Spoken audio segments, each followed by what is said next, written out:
नमस्कार, स्वागत है आपका डीबी लाइव ब्रेकिंग में। मैं हूं समीर आत्मज मिश्र और मेरे साथ हैं अमलेंदु उपाध्याय। आज विजयदशमी है, आप सभी को विजयदशमी की हार्दिक शुभकामनाएं। संयोग की बात है कि विजयदशमी आज 2 अक्टूबर को पड़ रही है। 2 अक्टूबर को गांधी जयंती है, गांधी जी की का आज जन्म दिवस है, गांधी जयंती है और देश के पूर्व प्रधानमंत्री लाल बहादुर शास्त्री की भी जयंती है।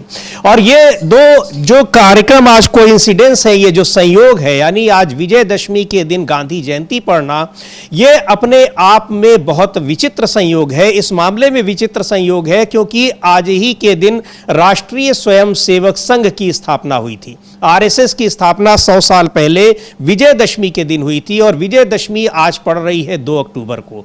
2 अक्टूबर को गांधी जयंती है और गांधी जयंती को यानी गांधी जी की हत्या के लिए जिम्मेदार जो व्यक्ति हैं, आरएसएस से जुड़े व्यक्ति हैं, इसलिए ये एक विचित्र संयोग है। लेकिन आरएसएस गांधी जी की हत्या के लिए आरएसएस को जिम्मेदार पाया गया, उनको सजा मिली, आरएसएस पर प्रतिबंध लगा, ये सारी चीजें अपनी जगह है। 100 साल की यात्रा पूरी कर रहा है आरएसएस ने अपनी तमाम उपलब्धियां बताई हैं, उपलब्धियां हासिल भी की हैं, बावजूद इनके उसके सामने पहचान का संकट आज भी बरकरार है।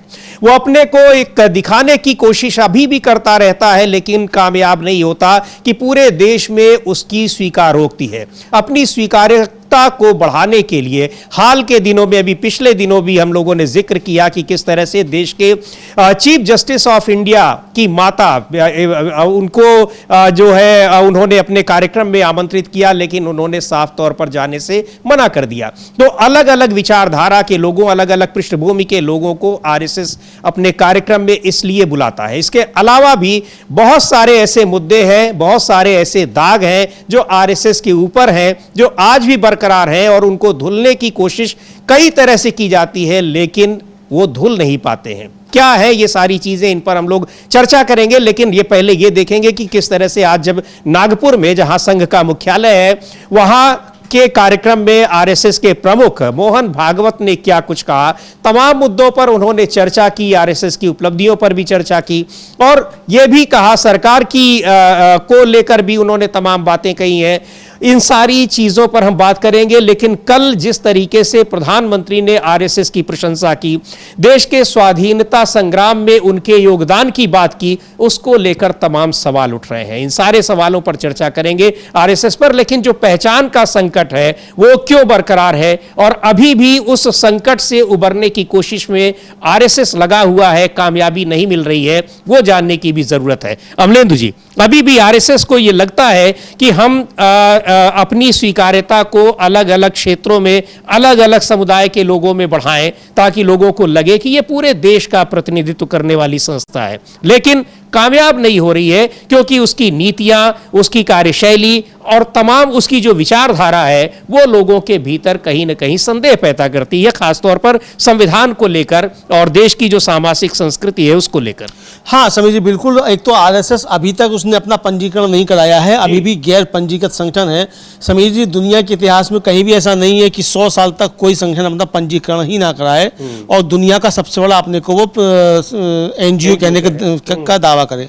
दूसरा ये कि सबसे ज्यादा शंका की निगाह से आरएसएस को हिंदुओं के बीच ही देखा जाता है कि ये हिंदू हैं भी कि नहीं है, चूंकि इनके आचार विचार, इनकी वेशभूषा, कुछ भी इनका हिंदुओं जैसा नहीं है। तो इसलिए हिंदुओं के अंदर सबसे ज्यादा शंका की दृष्टि से आरएसएस को देखा जाता है और ये बात चलती रहती है कि ये हिंदुओं के धार्मिक रीति रिवाज को तोड़ मरोड़ रहे हैं, हिंदू धर्म के ऊपर प्रहार कर रहे हैं, ये आरोप लगातार लगते रहते हैं। तो आरएसएस के सामने जो सबसे बड़ा संकट है समीर जी, वो खुद को हिंदू पहचानवाने का ही संकट है कि लोग इनको हिंदू मान लें, क्योंकि ये हिंदू है नहीं। इनकी वेशभूषा, गणवेश, सब कुछ इन्होंने हिटलर से लिया है, नाजियों से लिया है इन्होंने। तो इसलिए अब ये इनके सामने सबसे बड़ा संकट यही है कि ये किस तरीके से अपने को हिंदू साबित करें। तो कुल मिलाकर संकट जो है इनके सामने यही है और आज तक ये संकट से उबर नहीं पाए हैं। आज़ादी के आंदोलन के दौरान जो आरएसएस की भूमिका रही और आज़ादी के बाद जो इस देश में आरएसएस की भूमिका रही, उस पर बहुत बहस मुबाहिसे हुए हैं, लेकिन आरएसएस अभी तक अपने ऊपर जो दाग लगे उनको मिटा नहीं पाया है, बल्कि दाग वो और गहरे ही होते जाते हैं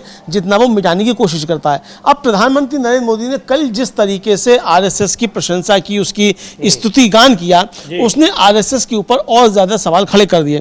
प्रधानमंत्री मिथ्या वाचन करने में माहिर है, इसमें कोई शक नहीं है, लोग जानते हैं, लेकिन ऐसा भी मिथ्यावाचन नहीं करना चाहिए कि लोग पहले से ही उसे पकड़ लें। अब प्रधानमंत्री ने कहा कि लाखों स्वयंसेवक जो थे वो आज़ादी के आंदोलन के दौरान जेल गए। अरे भाई, मल्लिकार्जुन खड़गे ने पूछा था, हमने कल भी न्यूज़ पॉइंट में ये बात कही कि मल्लिकार्जुन खड़गे ने पूछा था कि भाई अपने उस कुत्ते का ही नाम बता दो जो आंदोलन में गया था। बिल्कुल, कल से सोशल मीडिया में लगातार ये पूछा जा रहा है कि आप लाखों और हजारों की बात तो छोड़िए, ऐसे 5 नाम भी बता दे। अगर एक बता दीजिए, एक बता दीजिए। एक दिन अटल बिहारी वाजपेयी का आप कहते भी साहब वो गए थे, उन्होंने भी माफी मांग ली थी। जी हाँ। वादा माफ गवाह बने थे और संसद में इस पर बड़ी बहस हुई समीर जी।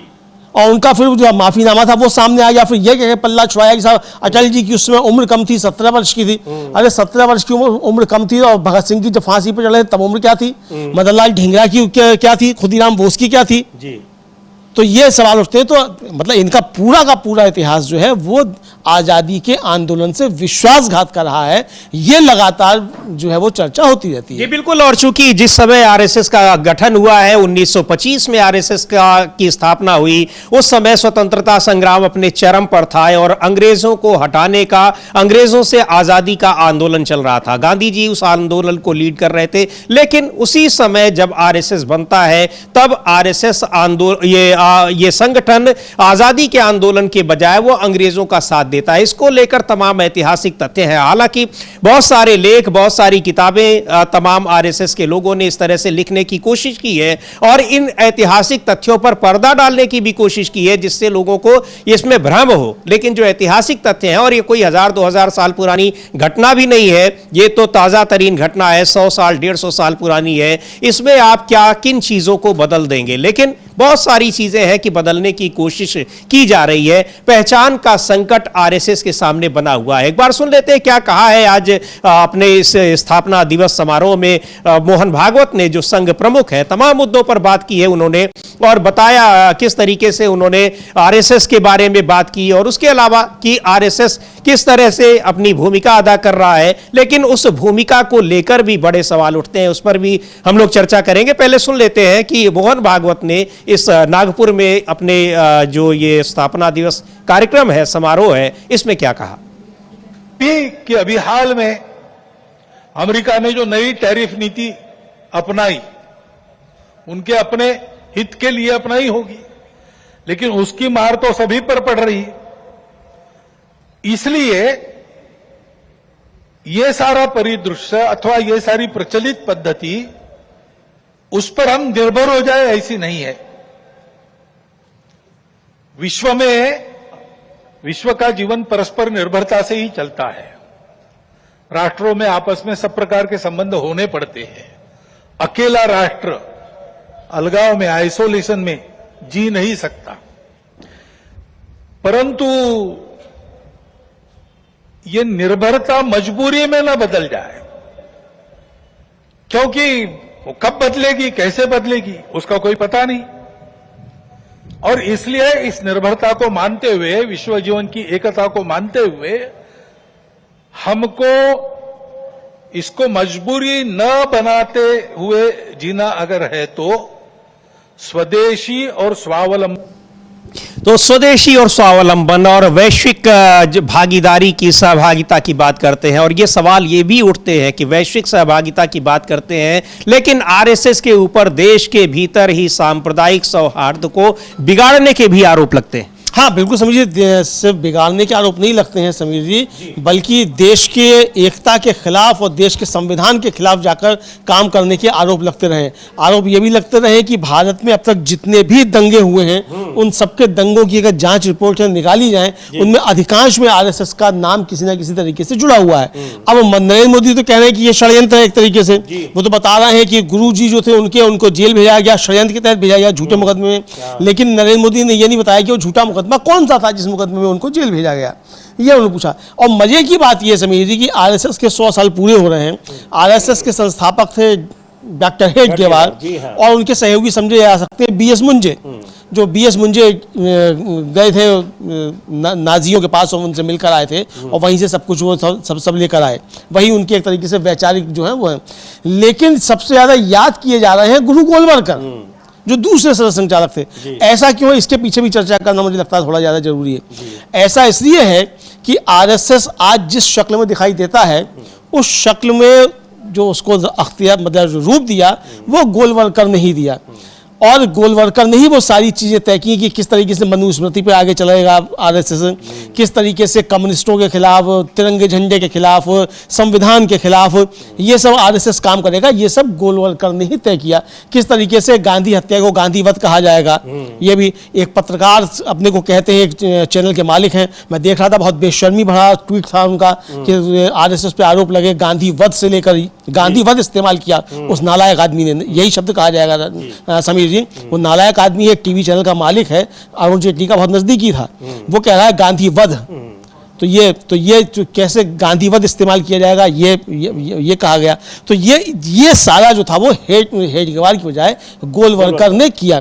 और आज़ादी के आंदोलन के दौरान हेडगेवार तो खैर अलग रहे ही, लेकिन गोलवलकर ने साफ तौर पर अपने जो स्वयंसेवक थे उनसे कहा कि आरएसएस जो है वो एक संगठन के तौर पर भाग नहीं लेगा। कोई निजी तौर पर भाग लेना चाहता है आज़ादी के आंदोलन में तो भाग ले, लेकिन किसी भी स्वयंसेवक ने निजी तौर पर भी आज़ादी के आंदोलन में नहीं लिया। जी बिल्कुल, यही और इसीलिए अब उसको आप ये कोशिश की जा रही है कि अब आजादी के आंदोलन में भी योगदान बताया जाए, बल्कि आजादी के आंदोलन में जिन लोगों ने भाग लिया है उनका विरोध करते रहे इस संगठन के लोग, लेकिन अब आजादी मिलने के बाद जब सरकार में है तो बताने की कोशिश की जा रही है कि आजादी के आंदोलन में योगदान रहा है। और इसीलिए जो विरोधी दल है, खासतौर पर कांग्रेस पार्टी है, वो अक्सर कहती है कि ये लोग नाखून कटाकर शहीद बनने की कोशिश करते हैं। एक बार सुनते हैं क्या कहा है प्रधानमंत्री नरेंद्र मोदी के भाषण पर, जो उन्होंने आरएसएस की तमाम शब्दों में प्रशंसा की है, स्वाधीनता आंदोलन में बड़ा योगदान बताया है, उन सब पर किस तरह से टिप्पणी की है सुप्रिया श्रीनेत ने। सुन लेते हैं उनको। को कुचलने का प्रयास नहीं किया गया, संघ के खिलाफ साजिशें नहीं हुई। उन्होंने 84 दंगों का जिक्र करते हुए कहा कि कई परिवारों को संघ के लोगों ने शरण दी। कैसे आप आरएसएस की सराहना प्रधानमंत्री मोदी किस बात के लिए कर रहे हैं? आरएसएस की सराहना क्या इस बात के लिए की जाए कि उन्होंने आजादी के आंदोलन में अपनी छोटी उंगली का छोटा नाखून नहीं कटाया? आज उनकी सराहना इसलिए करी जाए कि आजादी के आंदोलन में वो अंग्रेजों को माफीनामे लिखते थे, मुखबिरी करते थे? क्या इसलिए आरएसएस की सराहना की जाए कि उन्होंने 53 साल तक तिरंगे का बहिष्कार किया? क्या इसलिए सराहना की जाए कि सरदार पटेल ने इनको बैन किया था नफरत और हिंसा फैलाने के लिए? क्या इसलिए सराहना की जाए कि हमारे संविधान की प्रतियां जलाई थी, बाबा साहब की फोटो की तस्वीरें फूकी थी? क्या इसलिए सराहना की जाए कि इन्हीं से प्रेरित और पोषित होकर इस देश के प्रथम आतंकवादी नाथूराम गोडसे ने महात्मा गांधी को मारा था? क्या आरएसएस की सराहना इसलिए की जाए कि यह हमारे क्रांतिकारियों को, भगत सिंह से लेकर चंद्रशेखर आजाद को अराजक तत्व बताते थे? क्या इसलिए सराहना की जाए कि उन्होंने 1930 के सिविल डिसोबीडियंस मूवमेंट या 1942 के क्विट इंडिया मूवमेंट तक में कोई हिस्सेदारी नहीं की थी, बहिष्कार किया था, अंग्रेजों को चिट्ठियां लिखकर कैसे मूवमेंट का दमन किया जाए ये बताते थे? किस लिए सराहना की जाए? क्या आरएसएस की सराहना इसलिए की जाए कि ये north west frontier province Bengal और सिंध में जिन्ना के साथ मिलकर सरकारें चला रहे थे? किस लिए आरएसएस की सराहना की जाए? आरएसएस की सराहना क्या इसलिए की जाए कि अंग्रेजों से पेंशन लेते थे?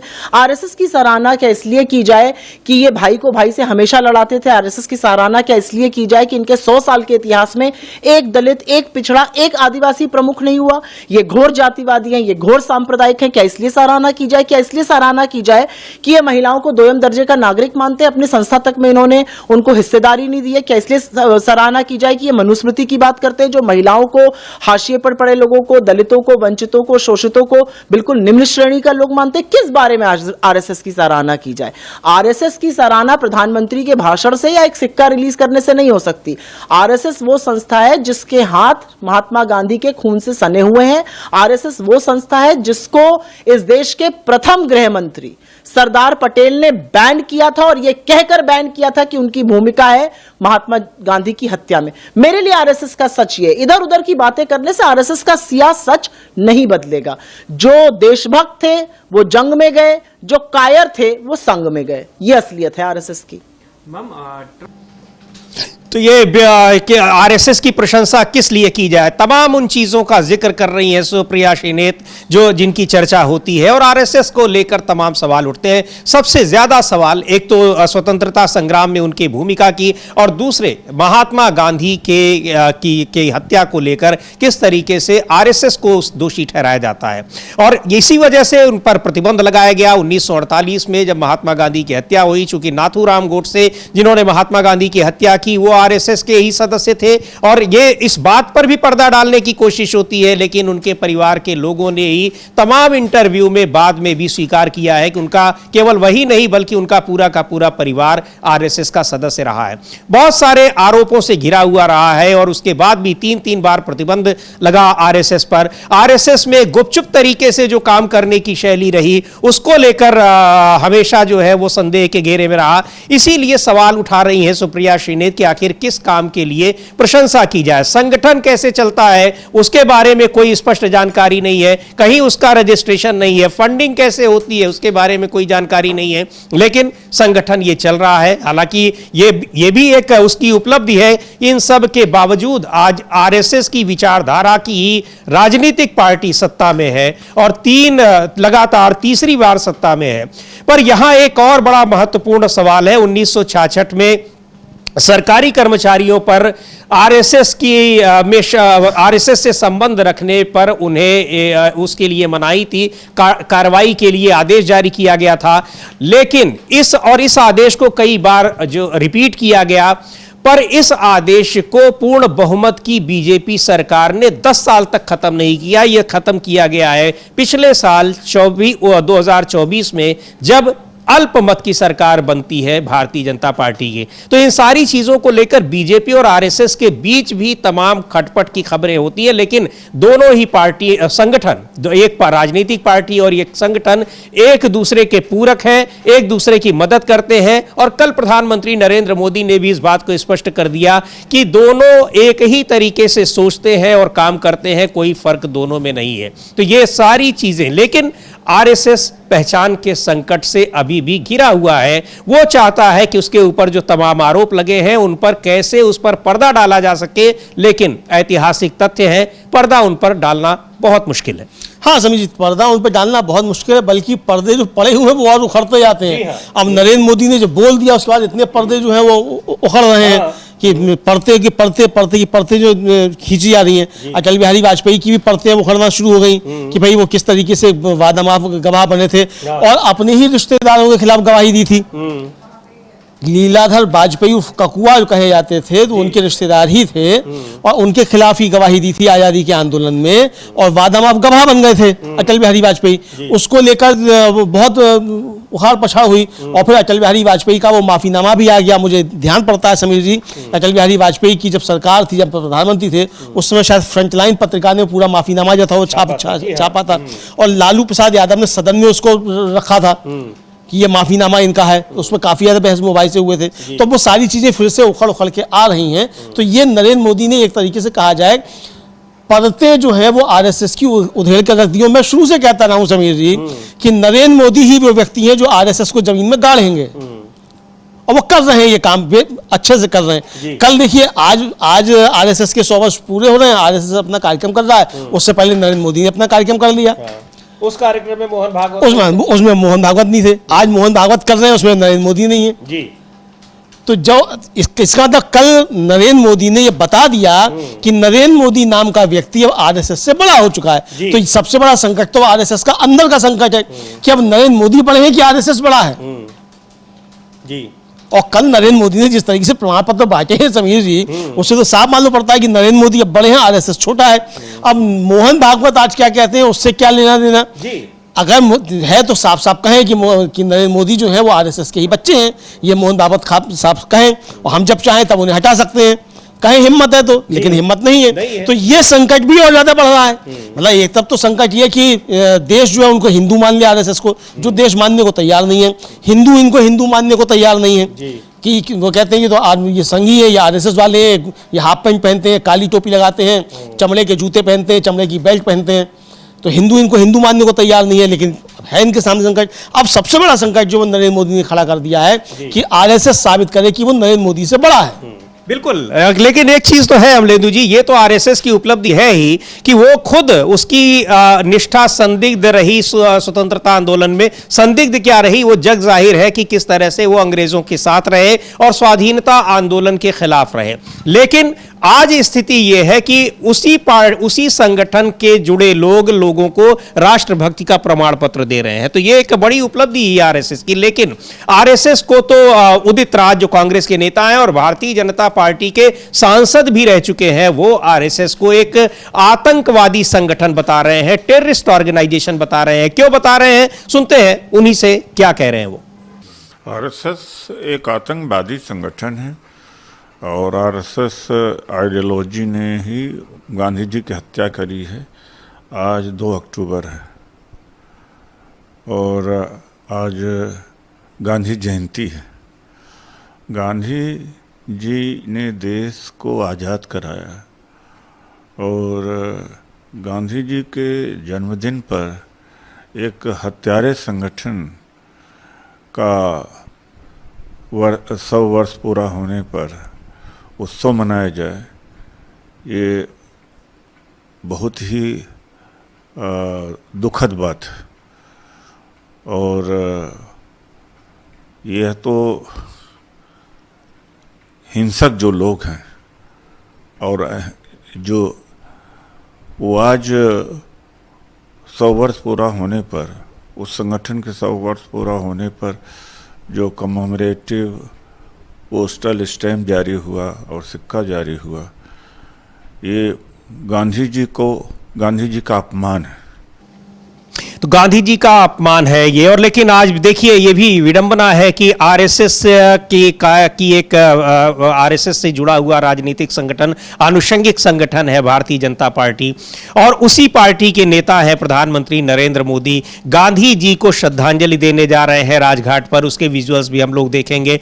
और उसी आरएसएस पर आरोप लगता है कि उसी ने गांधी जी की हत्या की। आरोप से पर्दा डालने की तमाम कोशिशें आरएसएस की ओर से भी, भारतीय जनता पार्टी की ओर से भी होती रही, लेकिन गांधी जी के प्रति आरएसएस की सोच और गांधी जी को लेकर आरएसएस के लोगों में किस तरह की भावनाएं हैं वो बार बार दिखाई पड़ जाती हैं। इसलिए जो पर्दा डालने की कोशिशें होती भी हैं, उसको आरएसएस से जुड़े लोग ही उन कोशिशों को नाकाम कर देते हैं। यह भी साफ दिखाई पड़ता है। और यह भी एक बड़ी आइडेंटिटी क्राइसिस है आरएसएस के लिए, क्योंकि भारत ही नहीं पूरी दुनिया में गांधी जी का जो सम्मान है, गांधी जी की पूरी दुनिया के हर कोने, हर जगह पर कोई देश ऐसा नहीं होगा जहां उनकी मूर्तियां ना हो, उनके बारे में वहां पढ़ाया ना जाता हो। तो उसको लेकर आरएसएस बड़ा परेशान रहता है कि आखिर हम महात्मा गांधी को नकार भी नहीं सकते हैं और उनको स्वीकार भी नहीं कर सकते। तो ये जो दुविधा है, ये आइडेंटिटी क्राइसिस है, उसके अंदर बनी रहती है। और उससे 100 साल के बाद भी आरएसएस अभी जूझ रहा है, आगे भी जूझेगा उससे। बिल्कुल जूझेगा समीर जी। और ये मतलब आरएसएस इसी में लगा रहेगा कि लोग इनको हिंदू मान लें। और देखिए समीर जी, विडंबना क्या है, मतलब कहिए कि त्रासदी है आरएसएस के साथ कि जिस गांधी विरोध पे आरएसएस अब तक राजनीति करता आया और जिस गांधी विरोध पे ही जिसकी स्थापना हुई, आज 100 साल पूरे हो रहे हैं तो उस दिन गांधी जयंती भी है। और अच्छा, अब देखिए गांधी से विरोध का तरीका आप देखिए, यानी गांधी अहिंसा के पुजारी, आज जगह जगह गांधी जी की जन्मतिथि पर रामधुन गाई जा रही हैं, अहिंसा की बातें की जा रही हैं। और ये हिंसक संगठन जो है ये आज शस्त्र पूजा कर रहा है। गांधी जी का सबसे बड़ा अपमान यही है कि गांधी जयंती पर शस्त्र पूजा मोहन भागवत आज कर रहे हैं, हथियारों की पूजा, जबकि पूरी दुनिया में निरस्त्रीकरण की बात जो है वो भारत करता रहा है। गुट निरपेक्ष आंदोलन जो था उसका नेतृत्व भारत करता रहा, वो यही था निरस्त्रीकरण जो था।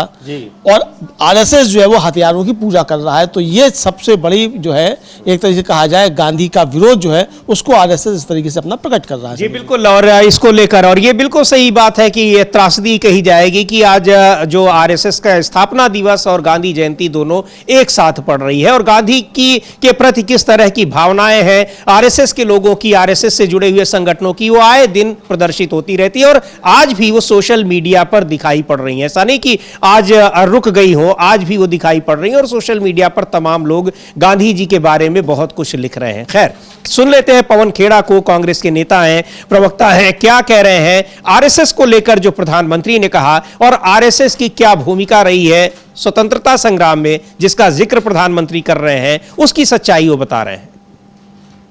अहिंसा कायरता की आड़ नहीं होती, अहिंसा वीरता का सर्वोच्च गुण होता है। और ये गुण हमने अपने आजादी के आंदोलन में देखा, जब अहिंसा के रास्ते से हमने अंग्रेजों को हराया। और जो वैचारिक लड़ाई होती है उसके हथियार कोई गोली बारूद बंदूक नहीं होते, उसके हथियार विचार होते हैं। लेकिन जब प्रतिद्वंदी के पास विचारों के हथियार नहीं होते परास्त करने को, तो वो हिंसा का सहारा लेते हैं, जैसे कि गोडसे ने लिया। जो राइट विंग एक्सट्रीमिज्म है, चरमपंथी मानसिकता है, उसने गांधी जी को गोली मार दी। आज फिर से वही right wing extremism Rahul Gandhi को धमकी दे रहा है। भारतीय जनता पार्टी के प्रवक्ता ने टीवी पर आकर कहा कि राहुल गांधी की छाती पर गोली मार देनी चाहिए। कोई एक्शन नहीं हुआ है अभी तक। इससे पहले सीआरपीएफ ने एक चिट्ठी लिखी, एक नहीं अनेक चिट्ठियां लिखी, चिट्ठी को लीक किया। खरगे जी को चिट्ठी लिखी राहुल गांधी जी की सुरक्षा को लेकर, लीक किया। राहुल गांधी की सुरक्षा को लेकर यह राजनीति क्यों बनाई जा रही है, माहौल क्या बनाया जा रहा है, इसमें षड्यंत्र की बू आती है। और कौन रच रहा है ये षड्यंत्र? ये वही लोग हैं जो वैचारिक लड़ाई में हार रहे हैं, जिनके पास विचार को विचार से परास्त करने के हथियार नहीं हैं। ये षड्यंत्र बेनकाब होना होगा। पहले आपने गालियों का इस्तेमाल करके राहुल गांधी को चुप कराने की कोशिश की, अब गोलियों की धमकी दे रहे हो। कश्मीर से कन्याकुमारी लोग राहुल गांधी के मुद्दों से आकर्षित होकर उनसे जुड़ रहे हैं। ये आपको पच नहीं रहा, ये हजम नहीं हो रहा। आपकी चोरी रंगे हाथों पकड़ी जा रही है, ये आपको अब समझ में आ चुका है कि आपके दिन। तो ये आरएसएस को लेकर और आरएसएस का क्या योगदान रहा, जिस तरह से महिमा मंडन करने की कोशिश की जा रही है। और प्रधानमंत्री नरेंद्र मोदी ने खुद कहा कि ये 100वां शताब्दी समारोह देखना उनके लिए एक गौरवान्वित होने का क्षण है। उस पर ये सवाल उठ रहे हैं कि आखिर आरएसएस की किस भूमिका को लेकर प्रधानमंत्री गौरवान्वित हो रहे हैं। जो संगठन संविधान को नहीं मानता, जब भारतीय तिरंगा झंडा को नहीं मानता और लोकतांत्रिक मूल्यों को नहीं मानता, ऐसे सारे इस तरह के विचार रखने वाले संगठन का महिमा मंडन देश के प्रधानमंत्री कैसे कर सकते हैं? ये सवाल लगातार पूछे जा रहे हैं। कांग्रेस पार्टी ने इसको लेकर ट्वीट भी किया है, प्रधानमंत्री के भाषण को भी। और कर्नाटक के deputy chief minister DK Shiva Kumar ने भी सवाल उठाए हैं और आरएसएस की जो भूमिका है स्वतंत्रता आंदोलन में और उसको लेकर, और बाद में भी आजादी के बाद भी किस तरीके से तमाम महत्वपूर्ण समय पर इवेंट पर उसकी क्या भूमिका रही है, किस तरह की, उसकी भी लगातार चर्चा हो रही है। पहले सुनते हैं डीके शिव कुमार क्या कह रहे हैं आरएसएस को लेकर और स्वतंत्रता आंदोलन में उसके योगदान को लेकर।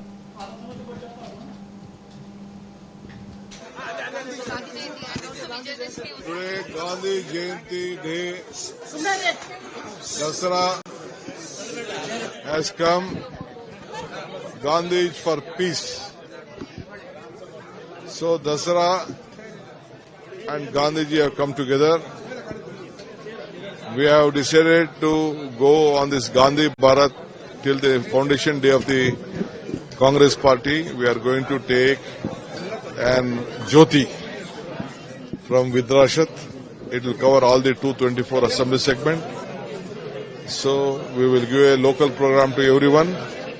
We wanted to see that this our Gandhiji philosophy, Gandhiji's whatever thoughts he has given to this country, direction to the country, to be implemented, and we are all the followers of Gandhiji's. BJP is celebrating 100th the RSS days. Let they do, it is their whatever they do, but they are no way connected to the freedom struggle. We are connected only to the freedom struggle. What do you want to say to those MLAs who are making statement? No, all MLAs will be issued notice. तो सीधे तौर पर कह रहे हैं कि BJP और RSS के लोग चाहे जो करें, उनका स्वाधीनता संग्राम से, आंदोलन से कोई लेना देना नहीं है आरएसएस का, सीधे तौर पर। और तमाम ऐतिहासिक तथ्य है, लेकिन ये भी बहुत किस तरीके से बहुत महत्वपूर्ण बात है, गंभीर बात है कि कैसे उस पूरे इतिहास के तथ्यों से, इतिहास के पन्नों से उस पर पर्दा डालने की कोशिश की जाती है। हाँ बिल्कुल, इतिहास के पे पर्दा डालने की कोशिश की जाती है, और लेकिन ये पर्दा जो है पढ़ नहीं पाता है समीर जी, क्योंकि ये जिस तरीके से अब इतिहास आप बदलना चाहते हैं, इतिहास की किताबों को आप बदलना चाहते हैं, लेकिन बदलने से बदलता नहीं है। चूंकि ऐसा नहीं है कि इतिहास आप जो लिखेंगे वही लिखा जाएगा। पहली बात तो ये कि मोदी जी क्या इतिहासकार हैं, कि अमित शाह इतिहासकार हैं, कि मोहन भागवत इतिहासकार हैं, इतिहास तो इतिहासकार ही लिखेंगे, तो इनमें से कोई भी इतिहासकार नहीं है। तो ये फर्जी की बातें जो करते रहते हैं तो फर्जी बातें तुरंत पकड़ में आ जाती हैं। अभी समीर जी 2022 में ही इनके अहमदाबाद में एक कार्यक्रम हुआ आरएसएस का, और उस जो कार्यक्रम हुआ वो अखिल भारतीय प्रतिनिधि सभा की बैठक थी, और उसमें ये तय किया जाना था कि जो 100 साल पूरे होंगे तो उस समय कैसे उसको मनाएगा। वो 100 साल में जो राष्ट्रभक्तों की तस्वीरें लगाई गई, 200 राष्ट्रभक्तों की, उसमें मोहम्मद अली जिन्ना की भी तस्वीर लगाई, आरएसएस ने खुद लगाई, आरएसएस ने खुद लगाई। तो आप समझ सकते हैं कि ये राष्ट्रभक्तों की जो श्रेणी है तो इनकी क्या श्रेणी है। इसीलिए यह कहा जाता है कि भाई सावरकर और आरएसएस जो थे, असली तो देश विभाजन के जिम्मेदार यही लोग हैं जी। क्योंकि सावरकर ने ही जो था वो द्विराष्ट्र का सिद्धांत जो था उसको सबसे पहले घोषित किया, और उसको ही पकड़ा फिर बाद में मोहम्मद अली जिन्ना ने जी। और फिर जब डायरेक्ट एक्शन की बात की जिन्ना ने, उसके बाद फिर खून खराबा हुआ और देश का फिर विभाजन हुआ। कहा जाता है कि ब्रिटिश सरकार ने दोनों संगठनों को बनाया ही इसीलिए था ताकि जो स्वाधीनता आंदोलन है उसको कमजोर किया जा सके, क्योंकि स्वाधीनता आंदोलन में हिंदू मुसलमान दोनों मिलकर लड़ रहे थे, लेकिन इन दोनों संगठनों की वजह से उनमें कुछ फ्रैक्शन हुआ, कुछ लोग इधर चले गए, हिंदू और मुसलमान उनकी तरफ चले गए। हालांकि यह आंदोलन इतना प्रखर था, इसकी जड़ें इतनी गहरी थी कि इससे कोई बहुत फर्क नहीं पड़ा और कामयाबी नहीं मिल पाई। और लेकिन इसीलिए इतना जो एक कहा जाए कि गांधी जी से इतना वैचारिक विरोध है, नफरत है, वो सारी चीजें इसी वजह से दिखाई भी पड़ती हैं। और इसको लेकर जो कांग्रेस का ने एक ट्वीट किया है, आरएसएस का जो महिमा मंडन किया जा रहा है, आरएसएस को स्वाधीनता आंदोलन में भी वहां पर उसके योगदान की चर्चा हो रही है, इस पर बड़े कई सारे सवाल किए हैं। और लिखा है कांग्रेस पार्टी ने कि आरएसएस देश को बांटने वाला संगठन, आजादी के वक्त जिसके नेता न जेल गए न अंग्रेजों ने लगाया कभी प्रतिबंध। 1942 में अंग्रेजों के खिलाफ शुरू हुए भारत छोड़ो आंदोलन में जब पूरा देश जेल जा रहा था, तब आरएसएस इस आंदोलन को दबाने में अंग्रेजों की मदद कर रहा था। आरएसएस की इस गद्दारी पर एक नारा सबकी जुबान पर था, जो देशभक्त थे वो जंग में गए, जो गद्दार थे वो संघ में गए। वो संगठन जिसका एक भी नेता आजादी की लड़ाई में जेल नहीं गया, वो संगठन जो महात्मा गांधी, भगत सिंह और चंद्रशेखर आजाद जैसे देशभक्तों और क्रांतिकारियों को अराजक कहकर ब्रिटिश शासन के पक्ष में काम करता रहा, वो संगठन जिसने हिंदुओं और मुस्लिमों का सांप्रदायिक विभाजन कर देश को दो टुकड़ों में बांटकर खोखला कर दिया, वो संगठन जिसके हाथ महात्मा गांधी के खून से लाल हैं, वो संगठन जिसके तथाकथित वीर अंग्रेजों के मुखबिर रहे हैं, उस संगठन का नाम है राष्ट्रीय स्वयंसेवक संघ यानी आरएसएस। आज ये आरएसएस 100 साल का हो चुका है, मगर इस 100 साल में इन्होंने एक भी ऐसा काम नहीं किया है जिससे देश को नुकसान छोड़ कोई फायदा हुआ हो। यह हमारे देश का दुर्भाग्य है कि यहाँ आरएसएस जैसे सांप्रदायिक और नफरती संगठन के कार्यकर्ता सीधे तौर पर सरकार चला रहे हैं। जो लोग संविधान की जगह शुरू से मनुस्मृति की वकालत करते रहे हैं, अब वही लोग हमारे देश में मुख्यमंत्री और प्रधानमंत्री बन रहे हैं। ऐसे में उसे सामाजिक, राजनीतिक और आर्थिक न्याय की उम्मीद कैसे की जा सकती है। बहुत लंबा चौड़ा ये ट्वीट है, और आरएसएस के बारे में जो तमाम चीजें हैं, वो तमाम जो ऐतिहासिक तथ्य हैं, जिनके दस्तावेजी तथ्य हैं, उनका जिक्र इस ट्वीट में कांग्रेस पार्टी ने किया है, और यह बताने की कोशिश की है कि कैसे इन सब के बावजूद आरएसएस की भूमिका की चर्चा हो रही है स्वाधीनता आंदोलन में। हाँ, वो बिल्कुल समझिए, ये सवाल अब उठ रहे हैं कि भाई जिस समय शहीद आजम सरदार भगत सिंह को फांसी दी गई, उस समय आरएसएस क्या कर रहा था, सवाल उठ रहे हैं जी। हेडगेवार साहब ने क्यों नहीं अंग्रेजों से मुलाकात, वाइसराय से जाके मुलाकात की और मांग की कि इनको फांसी ना दी जाए, छोड़ दीजिए उसको और बाद में आइए। जब आज़ाद हिंद फौज के सैनिक जो थे तमाम गिरफ्तार किए गए और यही इसी दिल्ली के लाल किले में लाकर जब रखे गए समीर जी, तो पंडित नेहरू ने वर्षों के बाद काला कोट पहना था आज़ाद हिंद फौज के सिपाहियों की मुकदमे की पैरवी करने के लिए। आरएसएस उस समय क्या कर रहा था? आरएसएस के लोग उस समय जो थे वो अंग्रेजों की सेना में भर्ती करा रहे थे जी। हिंदू महासभा के लोग ये कर रहे थे, तो इसलिए इनके ऊपर लगातार सवाल उठ रहे हैं। विपक्ष जो है लगातार ये सवाल उठा रहा है, इसलिए इनके ऊपर जो है बहुत सारे सवाल उठ रहे हैं। तो इसलिए प्रधानमंत्री ने जो कल कहा, उसके बाद आरएसएस की परतें जो है वो उधेड़ना शुरू हो गई हैं और आरएसएस के जो कारनामे रहे हैं आज़ादी के आंदोलन के दौरान, उन पर अब एक व्यापक चर्चा शुरू हो गई है और परत दर परत इन्होंने जो आज़ादी के आंदोलन के साथ विश्वासघात किया उसको लेकर अब चर्चाएं शुरू हो गई हैं। एक चर्चा, एक और बात है अमलेंदु जी, लगातार आरएसएस पर यह भी करते हैं कि आप कई बार होता है कि छिपकर कई काम करते हैं, कई बार अपने बयानों से पलट जाते हैं, अपने लोग जब कहीं किसी अपराध में संलिप्त पाए जाते हैं तो उनको डिसोन कर देते हैं। अभी हाल फिलहाल में हम लोगों ने देखा कि पिछले साल लोकसभा चुनाव से पहले मोहन भागवत का ही बयान था कि हम लोग शताब्दी समारोह नहीं मनाएंगे। हाँ। अब शताब्दी समारोह पूरा साल भर चलेगा, ये पूरा एक साल तक चलेगा, अगले साल जाकर ये खत्म होगा, तो आखिर तब क्यों मना किया और अब उसको क्यों मना रहे हैं, ये भी बड़ा सवाल है। हाँ, तब मना इसलिए किया समीर जी, चूंकि उन्हें मालूम था कि दशहरे के दिन 2 अक्टूबर है, महात्मा गांधी की जयंती पड़ रही है और ये उम्मीद नहीं थी कि उसमें नरेंद्र मोदी प्रधानमंत्री बन जाएंगे, तो इसलिए घोषणा की गई कि हम नहीं मनाएंगे।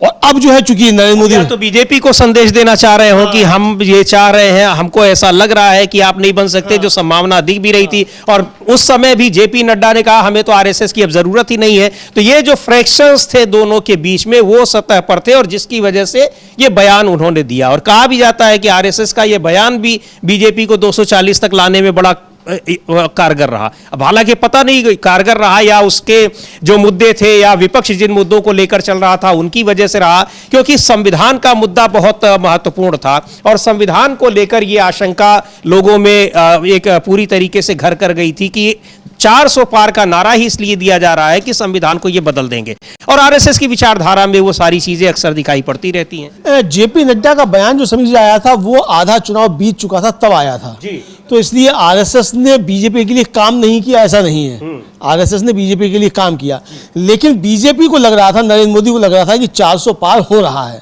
तो इसलिए यह संदेश दिया गया था आरएसएस को कि औकात में रहो, नरेंद्र मोदी तुम्हारी औकात समझा देंगे। तो ये जेपी नड्डा के जरिए आरएसएस को संदेश दिलवाया गया था, लेकिन मामला हो गया उल्टा, नरेंद्र मोदी सिमट गए 240 पे, बीजेपी सिमट गई 240 पे। तो तब मोहन भागवत ने फिर जो समझाने लगे, बताने लगे कि जो है खुद को लोग देवता समझ लेते हैं और जाने क्या क्या बातें वो समझाने लगे।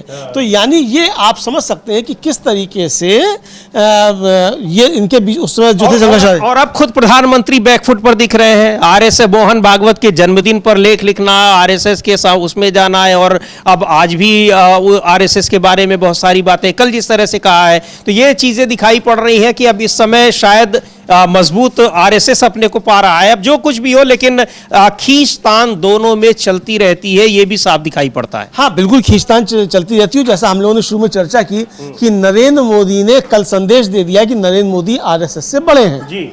अब मोहन भागवत को बात पच नहीं रही है और कैसे इसका जवाब दें कि नरेंद्र मोदी बड़े हो गए हैं, तो आज उन्होंने फिर इशारों में सरकार पे हमला भी बोल दिया। हाँ। कि आर्थिक असमानता बढ़ रही है, गरीबी और अमीरों के बीच खाई बढ़ रही है, यानी ये बताने का कोशिश की। टैरिफ का भी हाँ, ट्रम्प के टैरिफ का भी जिक्र कर दिया। हाँ हाँ, तो वो इसीलिए ताकि ये बताया जा सके कि मोदी जी औकात में रहो, आरएसएस बड़ा है। तो अब आरएसएस और मोदी के बीच संघर्ष ये चल रहा है कि बड़ा कौन है। मोदी जी कह रहे हैं कि मोदी बड़े हैं, आरएसएस कह रहा है कि आरएसएस बड़े हैं, लेकिन आरएसएस हिम्मत नहीं कर पा रहा है नरेंद्र मोदी को खुलकर कहने की कि नरेंद्र मोदी तुम छोटे हो, आरएसएस बड़ा है। जी बिल्कुल, ये चीजें हैं, ये तो अंदरूनी चीजें हैं जो बीजेपी और आरएसएस के बीच चल रही है, प्रधानमंत्री मोदी और आरएसएस के बीच चल रही है। लेकिन आरएसएस अपने 100 साल पूरे करने के बावजूद तमाम तरह के जो उसके ऊपर दाग लगे हैं, धब्बे लगे हैं, उनको धोने की कोशिश कर रहा है, और एक पहचान का जो संकट है उसके सामने वो बरकरार है, क्योंकि जो वो दिखाने की कोशिश करता है उसकी जिस तरह से कार्यप्रणाली रही है वो उन कोशिशों को कामयाब नहीं होने देती, ये बिल्कुल साफ है। और आरएसएस का इतना महिमा मंडन करके प्रधानमंत्री ने एक और विमर्श छोड़ दिया है, जिसके बाद अब ये चर्चाएं हो रही हैं कि क्या प्रधानमंत्री ने जो कहा है वो सही है, कितनी सच्चाई है, क्योंकि हर चीज के बाकायदा सबूत हैं कि आरएसएस में कौन आरएसएस का नेता, आरएसएस का कार्यकर्ता जेल गया, किसने स्वतंत्रता आंदोलन में भाग लिया है, अब वो सारी चीजें निकलकर सामने आ रही, यानी जिसको कहते हैं कि कच्चा चिट्ठा खुल रहा है, वो कच्चा चिट्ठा अब खोला जा रहा है। वही बात कह रही है सुप्रिया श्रीनेत, और वही कांग्रेस पार्टी ने अपने जो ट्वीट किया है उसमें भी कहा है कि आरएसएस का ऐसा कौन सा योगदान रहा। और बाद में योगदान भी जो रहा वो रहा कि यहां पर सांप्रदायिक सौहार्द को बिगाड़ने का उसके ऊपर लगातार आरोप लगता रहा है। और जिसके हाथ कांग्रेस पार्टी के ट्वीट में सीधे तौर पर लिखा है कि ये वो संगठन है जिसके हाथ महात्मा गांधी के खून से रंगे हुए हैं। तो बहुत सारे ये सवाल लगातार उठ रहे हैं, यानी आरएसएस का महिमा मंडन करके प्रधानमंत्री ने एक तरीके से आरएसएस की ही जो जड़ें हैं उनको खोदने पर विपक्ष को विवश कर दिया है। हाँ बिल्कुल, आरएसएस की जड़ें खोदने पर विपक्ष को मजबूत कर दिया है। और एक सोशल मीडिया पर काफी वायरल हो रहा है, कांग्रेस ने भी इसको जारी किया है। एक तरफ नरेंद्र मोदी है, दूसरी तरफ मल्लिकार्जुन खड़गे हैं। हाँ। और वो हम लोग सुन सकते हैं कि वो हालांकि बहुत छोटी सी क्लिप है, वो कोई 19 से 20 सेकंड की, कि नरेंद्र मोदी कह रहे हैं स्वतंत्रता संग्राम में भाग लेना, और खड़गे पूछ रहे हैं भाई कौन गया था, नाम बताओ। वो हम लोग हैं, वो सोशल मीडिया पर है और वो काफी वायरल हो रहा है। तो अब हम भी देखते हैं इसमें कि क्या किस तरीके से वो जो वीडियो है छोटा सा वो वायरल हो रहा है। आजादी की लड़ाई की कितने ही स्वतंत्रता सेनानियों को संघ संरक्षण देता रहा, उनके साथ कंधे से कंधा मिलाकर काम करता रहा। ये आरएसएस वाले तो देश के आजादी के खिलाफ थे। बोलो कितने लोग तुम्हारे जेल में गए, बोलो तुम्हारे लोग कितने सूर्य पे चढ़े।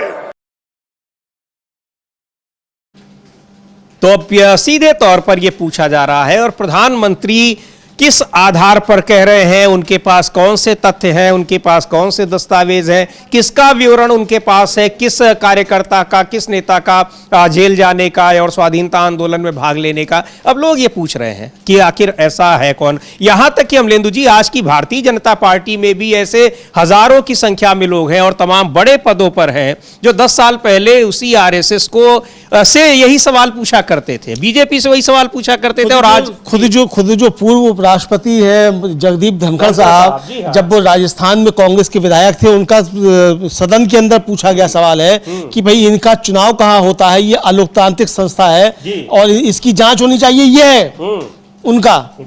तो आप समझ सकते हैं किस तरीके से इनको लेकर है। लेकिन इस बीच एक बड़ा अच्छा वक्तव्य आया है हमारे गृह मंत्री अमित शाह जी का, और गृह मंत्री अमित शाह जी का कहना है कि महात्मा गांधी ने ही भारत की आत्मा को पहचाना था, उन्होंने भारत के लोगों को जगाया और अंग्रेजों के खिलाफ खड़ा किया। यही ताकत है गांधी की, समीर जी, कि मोदी जी से लेकर अमित शाह तक और सीपी राधाकृष्णन तक को सबको जाकर गांधी समाधि पर सिर झुकाना पड़ता है और ये कहना पड़ता है कि गांधी ने ही भारत की आत्मा को जगाया। यही गांधी की ताकत है और इसी गांधी की ताकत के सामने आरएसएस खुद को हारता हुआ हमेशा पाता है। जी बिल्कुल, इसीलिए ये बात बार बार आती है सामने कि गांधी को मारने से गांधी के विचार या गांधी ने जो कुछ संदेश दिया है दुनिया को वो नहीं मर गया और गांधी के विचार आज भी जीवित हैं। सुन लेते हैं खुद अमित शाह ही क्या कह रहे हैं गांधी जी के बारे में। वो ही थे जिन्होंने भारत की आत्मा को पहचाना, भारत के जन जन को जागरूक कर कर अंग्रेजों के खिलाफ खड़ा किया और आजादी के आंदोलन में ही कई सारी ऐसी चीजों को उन्होंने बुना जो भविष्य के भारत का नक्शा आज तक उससे बन रहा है। उसी में से दो बड़े कंसेप्ट, दो बड़े विचार निकले, खादी और स्वदेशी। आजादी के आंदोलन को एक प्रकार से खादी और स्वदेशी से हम अलग नहीं कर सकते। उस वक्त पूरा भारत इंग्लैंड की कपड़ा मिलों के लिए बाजार बना हुआ था। महात्मा ने स्वदेशी का विचार और खादी का विचार देश को देकर आजादी का आंदोलन को तो गति दिया ही दिया, परंतु अनेक गरीबों के जीवन में उजियारा फैलाने का काम किया। बहुत लंबे समय तक खादी और स्वदेशी दोनों विचारों को भुला दिया गया था। मुझे ठीक याद है 2003 में जब देश के प्रधानमंत्री नरेंद्र मोदी जी गुजरात के मुख्यमंत्री थे, तब उन्होंने गुजरात में खादी को पुनर्जीवित करने का एक बड़ा अभियान चलाया। और वहीं से ये आंदोलन की शुरुआत हुई। फिर से आज खादी एक प्रकार से जन जन की, तो ये गांधी की ताकत है और गांधी को महात्मा भी कह रहे हैं। और इनकी ही पार्टी के और इनके ही संगठन के लोग गांधी के महात्मा पर भी कहने पर भी सवाल उठाते हैं, बापू कहने पर सवाल उठाते हैं, राष्ट्रपिता कहने पर सवाल उठाते हैं। यानी कि पार्टी के प्रवक्ता तमाम टेलीविजन की डिबेट्स में ये सवाल उठाते हैं कि उनको क्यों राष्ट्रपिता कहा जाता है, क्यों महात्मा कहा जाता है। लेकिन यही बात है, यही ताकत है कि गांधी को याद करना पड़ रहा है, क्योंकि उन्होंने पूरी दुनिया को जो संदेश दिया है, सत्य, अहिंसा, सत्याग्रह और स्वदेशी, ये सारी चीजें वो आज भी प्रासंगिक हैं और इसलिए उनको याद करना पड़ता है। और यही नहीं, यहां पर तमाम और बीजेपी के नेताओं ने गांधी जी को याद किया है और गांधी जी की जयंती के दिन ही आरएसएस की जो का स्थापना दिवस, और वो भी 100वां स्थापना दिवस, वो भी अपने आप में एक बहुत कह सकते हैं कि विचित्र संयोग है। हाँ बिल्कुल, ये विचित्र संयोग है निश्चित तौर पे समीर जी, और ये संयोग ही जो है वो भारतीय जनता पार्टी के गले की हड्डी बन गया है। और इसीलिए पहले कहा गया कि हम नहीं मनाएंगे, ये इसीलिए कहा गया था। तो अब आप समझ सकते हैं कि इनका किस तरीके से इनका जो है वो फंसे हुए हैं, मतलब गांधी इनके गले में फंसे हुए हैं, गांधी जो है वो निकल नहीं पा रहे हैं। और देखिए समीर जी, गांधी जयंती पर जो आज अमित शाह कह रहे हैं, राष्ट्रपिता कह रहे हैं महात्मा गांधी को, लेकिन नरेंद्र मोदी ने जो ट्वीट किया सुबह समीर जी, उन्होंने राष्ट्रपिता नहीं कहा है। नरेंद्र मोदी ने क्या लिखा कि गांधी जयंती पर हम अपने प्यारे बापू के असाधारण जीवन को याद करते हैं, जिनके आदर्शों ने मानव इतिहास को बदल दिया। उन्होंने दिखाया कि कैसे साहस और सादगी महान बदलाव का माध्यम बन सकते हैं। वे सेवा और करुणा को लोगों को सशक्त बनाने का एक महत्वपूर्ण साधन मानते थे। विकसित भारत के निर्माण हमारे लक्ष्य में उनके बताए रास्ते पर ही चलते रहेंगे। जी, हिम्मत है तो कहो कि किसी और के रास्ते पे चलते रहेंगे, गांधी के रास्ते पे नहीं चलेंगे। यही गांधी की ताकत है। जी, आप राष्ट्रपिता नहीं मान रहे हैं, नहीं कह रहे हैं मोदी जी, लेकिन उसके बावजूद आपको कहना पड़ रहा है कि हम उनके रास्ते पर चलते रहेंगे। यही गांधी की ताकत है। यही आकर आरएसएस हार जाता है कि जब एक प्रधान स्वयंसेवक जो है वो उसको कहना पड़ रहा है कि हम गांधी के बताए रास्ते पर ही चलते रहेंगे। जी बिल्कुल, और जिस गांधी का आरएसएस विरोध करता रहा, उनकी विचारधारा विरोध करती रही और अभी भी विचारधारा से जुड़े हुए तमाम लोग विरोध करते रहते हैं, साफ तौर पर, स्पष्ट तौर पर, सार्वजनिक तौर पर। उत्तर प्रदेश के मुख्यमंत्री योगी आदित्यनाथ भी गांधी जयंती पर गांधी जी को याद कर रहे हैं। उनको भी सुन लेते हैं क्या कह रहे हैं गांधी जी के बारे में। और दीपावली के पहले हर जनपद में एक बड़े पैमाने पर स्वदेशी मेला यूपी इंटरनेशनल ट्रेड शो की तर्ज पर करने के लिए मैंने विभाग को कहा है। आज गांधी जयंती है, तो गांधी जी की इस पावन जयंती के अवसर पर खादी में उत्तर प्रदेश सरकार 25% की छूट आज से प्रारंभ की है। हम खादी के साथ साथ हर स्वदेशी वस्तु का क्रय करें। पर्व और त्योहारों में अपने मित्रों को, परिवारजनों को, शुभचिंतकों को उसका उपहार दें और भारत के अंदर बनी हुई वस्तुओं का इस्तेमाल करके अगर हम भारत के कारीगर और हस्तशिल्पियों को आगे बढ़ाने में योगदान देते हैं तो यह भारत की समृद्धि का कारण बनेगा और भारत के अंदर स्वरोजगार और रोजगार को भी आगे बढ़ाने में मदद करेगा।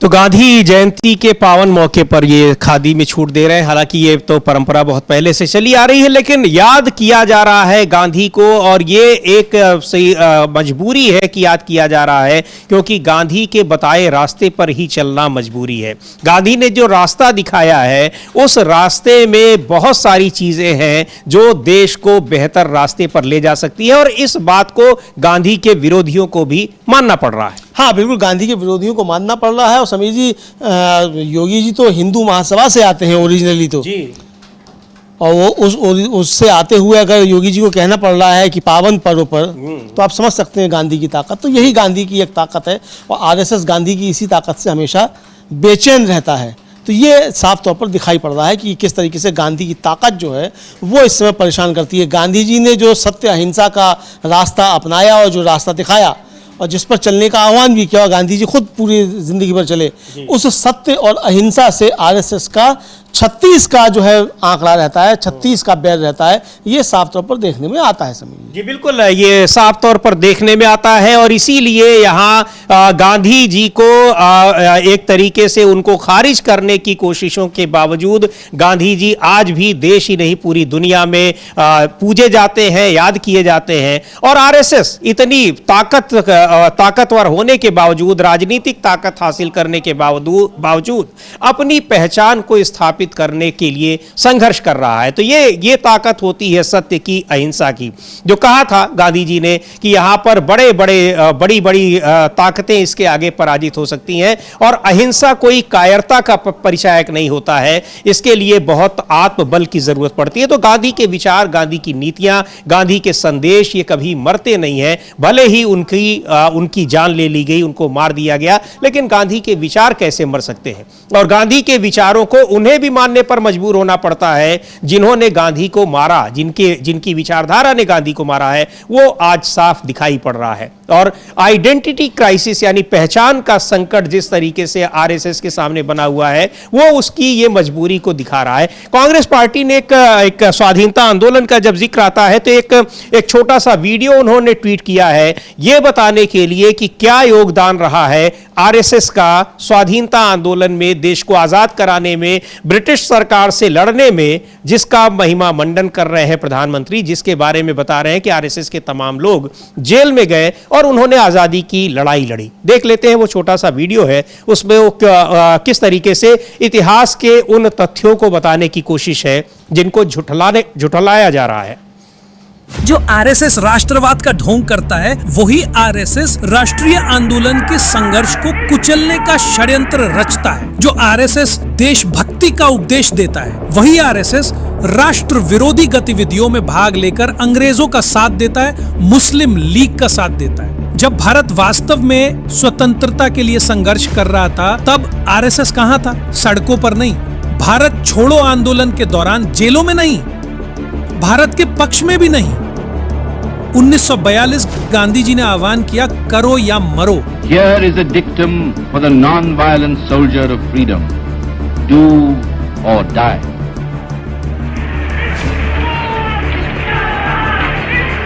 देश उठ खड़ा हुआ और सावरकर, उन्होंने भारतीयों से अंग्रेजों के साथ सहयोग करने को कहा। You should cooperate with the British. क्यों? क्योंकि उनके लिए देश को आजाद कराना अपनी घिनौनी राजनीति से कम महत्वपूर्ण था। क्या यह राष्ट्रवाद है या आत्मसमर्पण? उसी वर्ष श्यामा प्रसाद मुखर्जी, जिन्हें आरएसएस एक आदर्श व्यक्ति बताता है, बंगाल के ब्रिटिश गवर्नर को पत्र लिखते हैं, लेकिन विरोध करने के लिए नहीं। उन्होंने भारत छोड़ो आंदोलन को दबाने के लिए ब्रिटिश सरकार को पूरा समर्थन दिया। और सबसे खास बात, उन्होंने ये काम मंत्री रहते हुए किया, मुस्लिम लीग के नेतृत्व वाली सरकार में। कैसा राष्ट्रवादी, जो लीग और अंग्रेजों के साथ मिलकर भारत के खिलाफ खड़ा होता है। उन्होंने अंग्रेजों को एक रणनीति दी, भारत छोड़ो आंदोलन को कैसे विफल किया जाए। उन्होंने दावा किया कि भारतीयों को अंग्रेजों पर भरोसा करना चाहिए। जब स्वतंत्रता सेनानी जेलों में सड़ रहे थे, वो अंग्रेजी साम्राज्य को सलाह दे रहे थे कि उन्हें कैसे चुप कराया जाए। और खुद आरएसएस, न कोई विरोध प्रदर्शन आंदोलन के दौरान, न कोई गिरफ्तारी, न कोई बलिदान। ब्रिटिश खुफिया एजेंसियों ने इसे स्पष्ट रूप से दर्ज किया।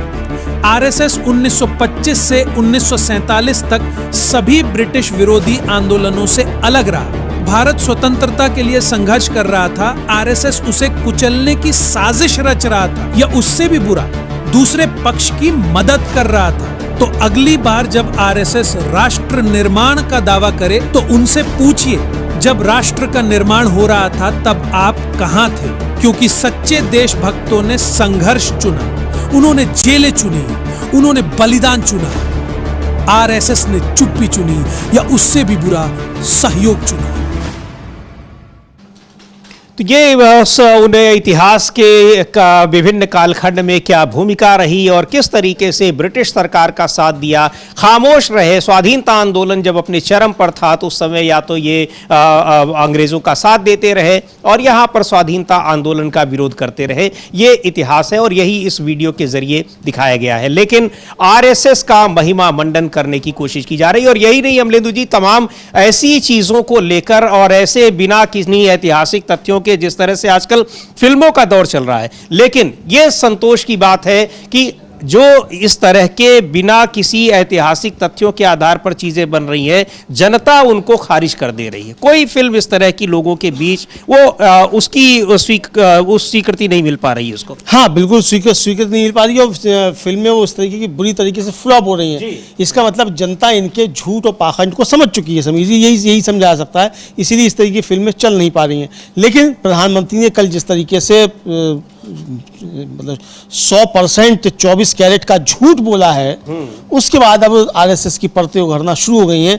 तो मैं समझता हूं कि शायद नरेंद्र मोदी ने इसीलिए इस तरीके का झूठ बोला ताकि आरएसएस की सच्चाई जो है वो देश के सामने आएगी, किस तरीके से ये आज़ादी के आंदोलन से न केवल अनुपस्थित था बल्कि अंग्रेजों की किस तरीके से मदद कर रहा था। शायद इसीलिए नरेंद्र मोदी ने मोहन भागवत को ये संदेश देने के लिए कि नरेंद्र मोदी अब आरएसएस से बड़े हैं, कल इस तरीके का मिथ्यावाचन किया। जी बिल्कुल। अब वजह चाहे जो हो, उनकी मंशा कुछ भी रही हो, लेकिन एक बात तो है कि आरएसएस का संकट और बढ़ा दिया है। एक तरफ वो आइडेंटिटी क्राइसिस से जूझ ही रहा था और इधर प्रधानमंत्री के स्वाधीनता आंदोलन में आरएसएस के शामिल होने की बात कहकर उन्होंने वो सारी परतें फिर से उधेड़नी शुरू कर दी है। अब इतिहासकारों ने, सामाजिक संगठन से जुड़े लोगों ने और कांग्रेस पार्टी ने, राजनीतिक दलों ने कि आखिर क्या योगदान था आरएसएस का, ये लोगों को बताया जाए, ये बताने की जरूरत है। तो ये एक बड़ा संकट और आरएसएस के सामने आ गया है। अब 100 साल पूरे कर रहा है और 100 साल का